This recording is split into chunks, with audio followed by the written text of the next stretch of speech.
Okay, let's talk about in this lecture flipping properties. Fix, flip, and get rich quick is what I like to call it. Initially, when I started getting into real estate, I was not that excited about doing flips because my strategy was let me build out a real estate portfolio that I can retire on because I'm an entrepreneur, I'm independent, and I didn't have any type of 401k or anything like that from a 9 to 5 job. So I was like, I'm gonna build out this portfolio to retire on. But as the market started to fluctuate and change, I saw the opportunity to start doing flips, and I got into it. And there are a lot of benefits to doing flips. So let's talk about flipping properties. So flipping is the art of buying distressed properties for low prices, fixing them up, and then selling them for a profit.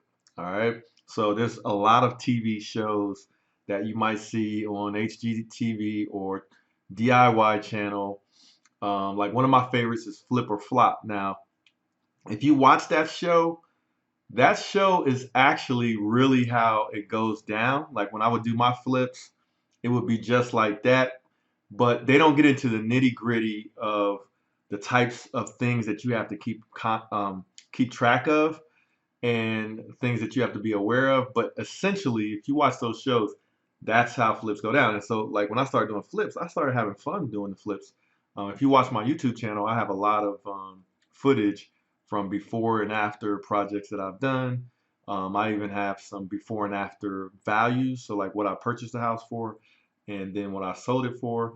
And at the end of this lecture, I'll show you an example of the type of things that you have to be aware of, and we'll kind of go through that. But some of the key points for doing flips would be finding properties at good prices in neighborhoods where there is buyer interest. So because you don't want to plan on doing a flip and then you buy a house because it's cheap and it's in a cheap neighborhood and there's no buyer activity in that neighborhood, and then you get this house for cheap. Let's say you got the house for $25,000, and then you turn around and you're like, yeah, I'm gonna put 10,000 into it. I'm gonna make it nice and enjoy the process, and then you get ready to sell it and there's no buyer interest in that neighborhood. So that's one key thing about doing a flip is you want to make sure you buy a home where after you fix up that home you can actually sell it pretty quickly so that you are carrying it and then going broke paying the mortgage or the loans that you might have on that flip. All right, now if you do get in a situation where you buy something like that with the plan to flip it, you should always have a backup plan that if the numbers don't work out for your flip, where you might lose money, you might want to turn around and just rent that property out. Okay, so always be prepared to do both. Now, that's a theme throughout my course is when you start investing, have like plan, more than one option. Okay, so the second key point for flips would be knowing how to manage contractors and manage your rehab budget. This is pretty critical. For me, a lot of this came easy because I manage budgets for my business. But when we start talking about the specifics of evaluating deals and evaluating flips, and actually, I'm going to give you an example at the end of the story. You'll need to pay attention to some of the things that you have to be aware of when doing a flip, as far as the budget and as far as the contractors. You have to be able to shop around. So you have to know part of the process is finding good people to do the work that you need to get done for good prices. And that's just a matter of shopping around, checking people's reputation out, giving them small projects to see how they do those small projects, and then increasingly giving them more responsibility with your projects. Okay. So you got to know how to do that. Also, you got to know how to manage your timeline and keep expenses low to maximize your profit. So that's part of managing your budget, but also you got to manage your time because the longer it takes you to do a flip, the less profit you're going to have because you're going to have to pay the expenses of your loans typically every month. And if you don't have loans, then you might have to pay your gas, electric, your water, your taxes, and these things that start eating into your profit. So you got to be aware of that and be able to manage that. And then know how to evaluate a deal and then estimate it the after rehab value, the ARV, or adjusted resale value is what they call it sometimes, to basically ensure your profit. So you got to know how to, that like I said, we're going to get into evaluating deals and looking at some deals to be able to determine if they're good flips, good rentals, or both. Hopefully, so you got to be able to know how to do that to be able to successfully do flips. I said frips. All right, so you know, here's some of the pros of doing flips.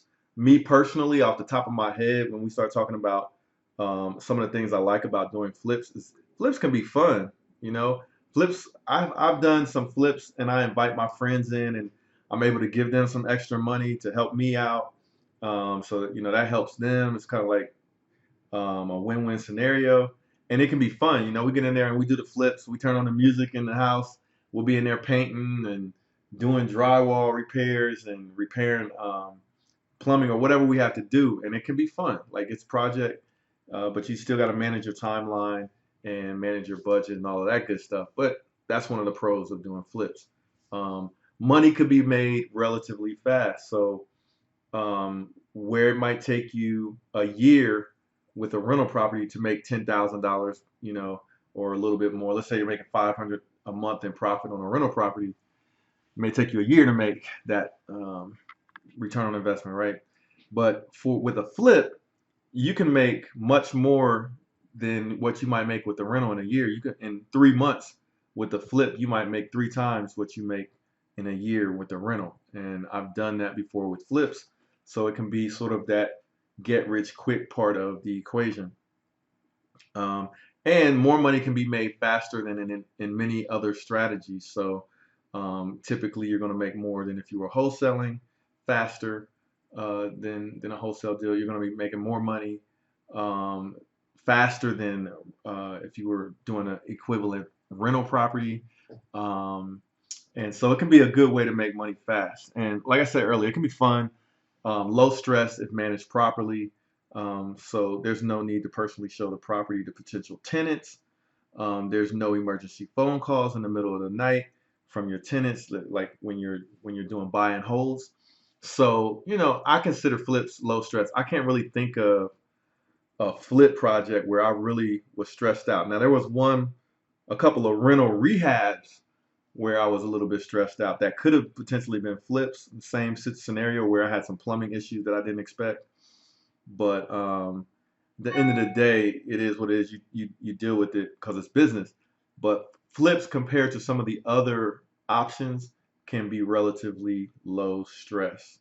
And I don't think flips are that risky if they are managed properly. I haven't lost any money on an intentional flip, and not even close. I made a lot of profit. But when I buy the property, that's going to pretty much determine um, how risky it is because I'm going in there with all of my numbers.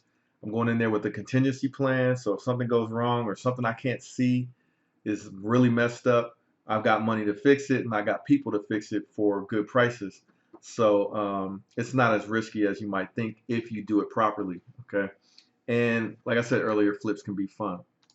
Now, what are some of the cons for doing flips? So money can be lost if you overpay for a home.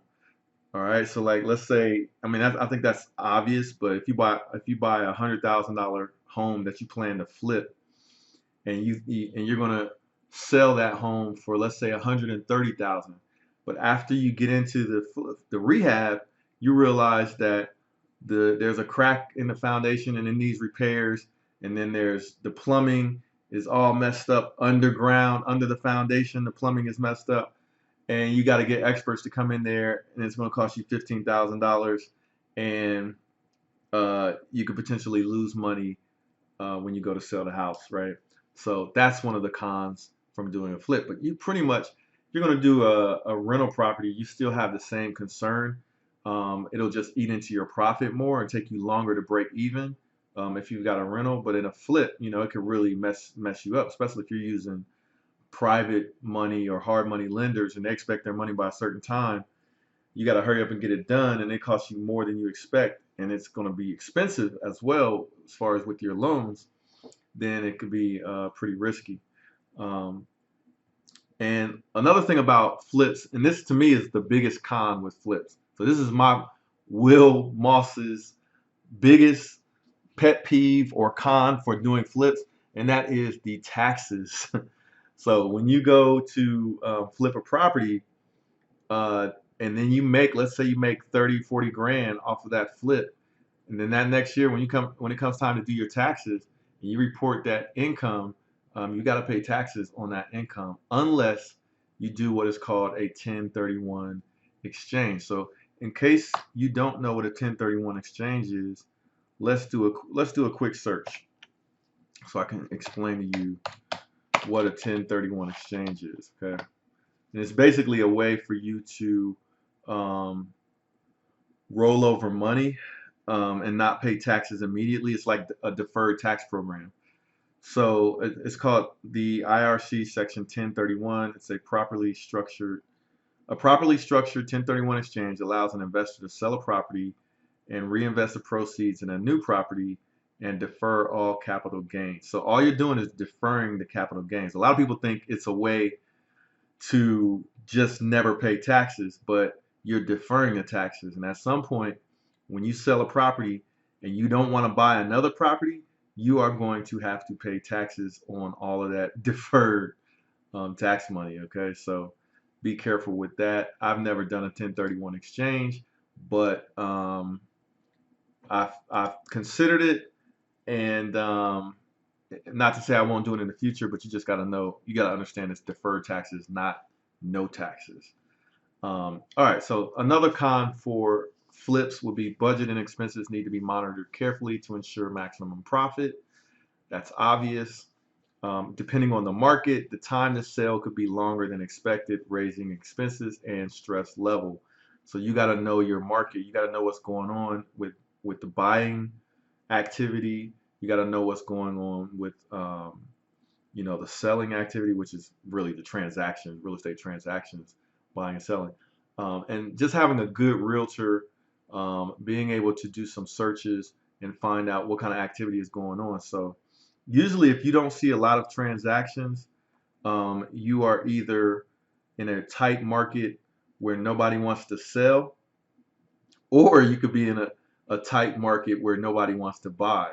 Okay, so you got to know which one it is, because if it's a tight market where nobody wants to buy, then usually the prices are cheaper. It's a good time to buy rentals.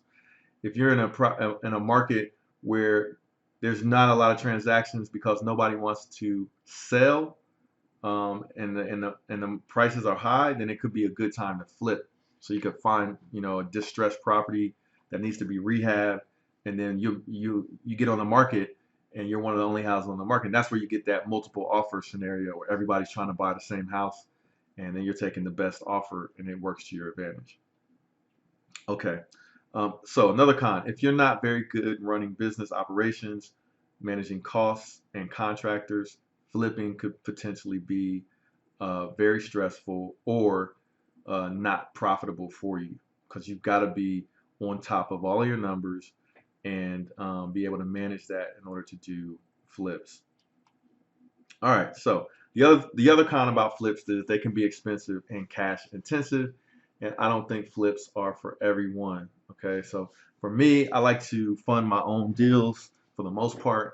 I may get a bank to give me 80% of the money, and then I pull the funds in for 20%. And usually, when I do a deal like that with the bank, it's like a 10-year or 20-year or 15-year loan. And so it's not very stressful. I got time to pay that loan back. But you got to have a lot of money around to be able to handle all of the repairs that need to happen, to be able to pay your monthly costs on that home while you hold it, and then while you sell it. Now, once you sell it, you get your money back, and hopefully with some profit, but it can be cash intensive when you start talking about the repairs. So that is essentially what I wanted to talk about related to flips. But let me show you some of the types of expenses you need to be thinking about, and some of the numbers around a flip. So in this example, If you want to do this, you can go to biggerpockets.com. It's a real estate resource website, and they have a house flipping calculator on their site. I will put a link to it here in the course description or in the lecture description. But basically, you can put in numbers, and it will give you estimates for, what you can make with your flip, and give you some breakdown on what you'll need to account for. All right. So let's look at this, right? So here at the top, um, we're talking about this house. It's 123 Motivation Drive, 6 bedroom, four bathrooms, and I want to make $100,000 off of this flip. And I believe after repairs on this house, I can sell it for $520,000. So if it needs $20,000 in repairs, which would be my estimate after walking through the house, they're saying my max allowable offer should be 371. So you got to know what you want to, what you're willing to offer on a house. You got to know how much repairs are needed, and then you got to know how much you can get for the house once it is fixed up. And then basically based on those numbers, then you can calculate how much profit you might make based on the offer. All right. So this calculator takes sort of a backwards approach where they ask you how much money you want to make, and then they tell you how much the offer should be. But what I usually do is I don't look at how much I want to make. I look at all of the numbers, like how much are they asking for the house, and then how much can I sell it for. Then if there's a wide margin there, then I start subtracting what the expenses will be on the house to get it fixed up and then to carry it to sell. So now here's some of the things when you're doing a flip. When you walk through the house and you start doing an inspection on the house, and you might just pay to get an inspection done by a good inspector, but typically when I do buy flips, I inspect the homes myself, and I'm just conservative with my numbers. So basically, I overestimate what I would have to pay for things, so that I know, if in worst case scenario, I'm still going to make a profit with whatever my offer is. So things you gotta keep into account, and as part of your calculations is the purchase price of the house, your closing costs, because that's going to come out of your money, that's going to come out of your profit. Let's see, rehab costs. Now, if I looked at this house and I could say that's going to cost me about 20 grand. Now, what makes up that 20 grand? And here's some of the things that you have to look at. Exterior repairs on the home, like roof, concrete, gutters, garage, siding, landscaping, exterior septic tanks, decks, foundation. What kind of repairs do you need on the inside? Do you got a demo? You got to do drywall? You got any plumbing repairs? Sometimes you don't know these things, so you have to put in a number anyway because you don't know. You got to have like a just in case number. So just in case there's some plumbing that I can't see underground that's messed up, let me put in some extra budget to handle that, and then it'll average out. But do you need carpentry work, windows or doors, electrical work, painting? You almost always have to paint. You almost always have to put in new carpet and flooring. Um, Sometimes you got to put in a new furnace or a new AC unit. Your countertops, if you're flipping, you might want to put granite in, or you might want to put new cabinets in. Um, so you gotta when you go to walk through the house, you want to put in all of these different expenses, and then have a total of all of the repairs, right? And then let's see. You also Other expenses that you might have to consider is how much it's going to cost you every month to while you repair this house. So if you got the house and you're going to do a flip for 3 months, then you got to multiply for every month, multiply what you're going to have to pay in your loan fees or interest, or your loan, your mortgage. You got to calculate your utilities like gas, water, and electric. You also got to calculate your taxes, and any expenses related to holding that house on a monthly basis. And then also, how much is it going to cost you when you sell it? Because you might have a realtor, and then you have to pay them, and closing costs to the title company, and like any taxes and that kind of thing that are owed. So you got those expenses as well. And And then with all of those numbers, you can calculate what would the profit be if you purchased the house for a certain amount. So you can use this calculator, but later on in the course and when we start evaluating deals, I'll show you how I do it. I basically use an online tool that I created, or you can use a spreadsheet, and it can be pretty simple. All right, so don't let this scare you away, because you might, if you've never done a flip or you've never done a rehab, you might not have an idea of what different things cost, but we will go over that. All right. But in this lecture, I just wanted to get you guys familiar with what flips are and how flips go down and what some of the pros and cons are. So wake up, we got a lot more to learn. Talk to you in the next lecture.